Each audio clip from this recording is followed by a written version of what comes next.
Dallas improves to 4-2 on the season. The L.A. AFC football team drops to 2-3 and fall behind the Raiders in the AFC West. The better story is in the losing locker room, and that is where we will begin the festivities here, the conversation. So the question again, is it true?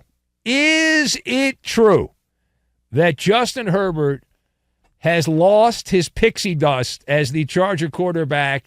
And I'm nodding my head yes. I am nodding my head yes. I've got rapid transit, kitty cat, and cattle. And we will combine all of these things together, and we are going to make a delicious, scrumptious candy bar is what we're going to make. All right, so to kick off here, Justin Herbert, we'll start with him because we talk mostly about quarterbacks. Justin Herbert was set up to play hero ball for the Bolts. It was down the stretch we come in Inglewood, and the whole world, the football world anyway, watching. The lights supposedly shine brighter in prime time, this being a Monday night game. One of the golden boys of NFL marketing, a member of the Chargers family, was telling me before the game the Chargers are scheduled to be on primetime television over the next couple of months. I think it's four times at least over the next couple of months. They've got primetime games.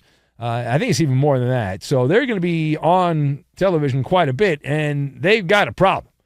And the problem is Justin Herbert here has zigged when he should have zagged. The latest evidence of that being true, the game Monday night, instead of carrying the Chargers across the finish line with a dramatic late-game drive against the Dallas defense.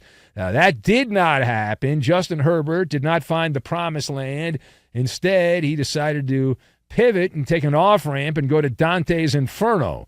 And that's exactly what happened. So Dallas was plump for the picking. It wasn't overwhelmed by anything I saw from the Dallas football team in this game at all. But we have a case of patternicity. Patternicity is settling in for the Bolts here.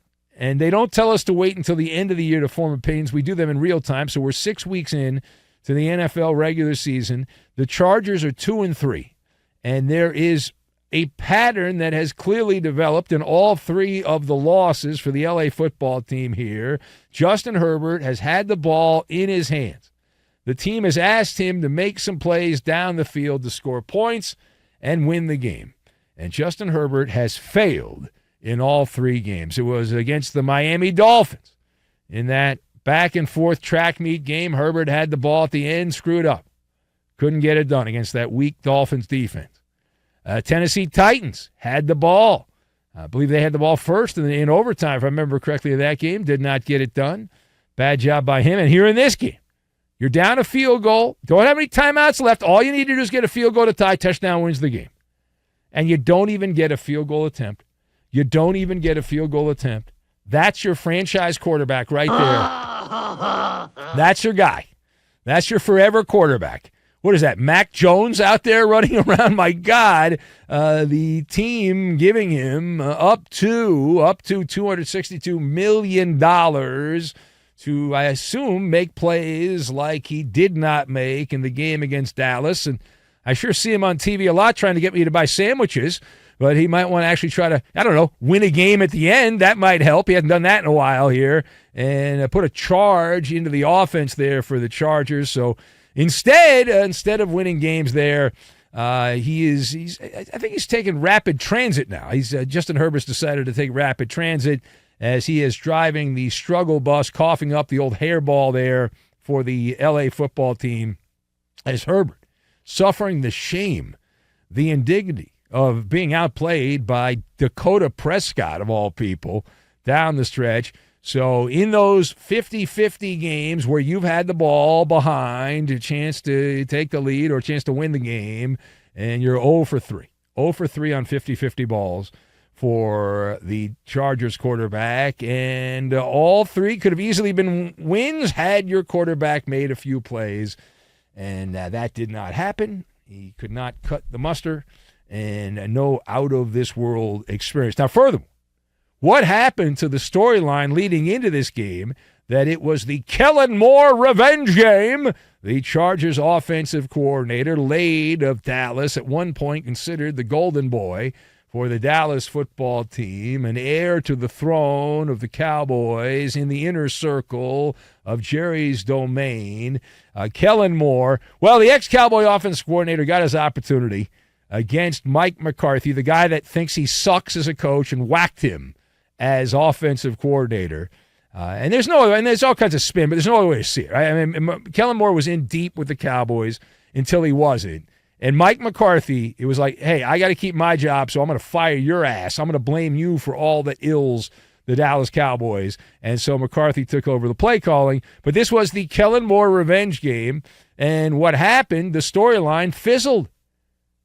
That's it. It fizzled. The storyline fizzled. Kellen Moore is proof that you can lead a donkey to water, but you cannot force that donkey to drink the water. This is a great example here, as Kellen Moore seemingly came up with a pretty good game plan here. He schemed a couple of wonderful plays. Kellen Moore designing plays where Keenan Allen was wide open on breakaway. What would have been one certainly would have been a touchdown. The second would have set up a touchdown for the Chargers. As open as the interstate at 4 a.m, completely open, devoid of any kind of gridlock, any kind of traffic. Nobody within a country mile of Keenan Allen. It's a simple pitch and catch play. Scheme was perfect. And what does your idiot quarterback do? Well, he misfires.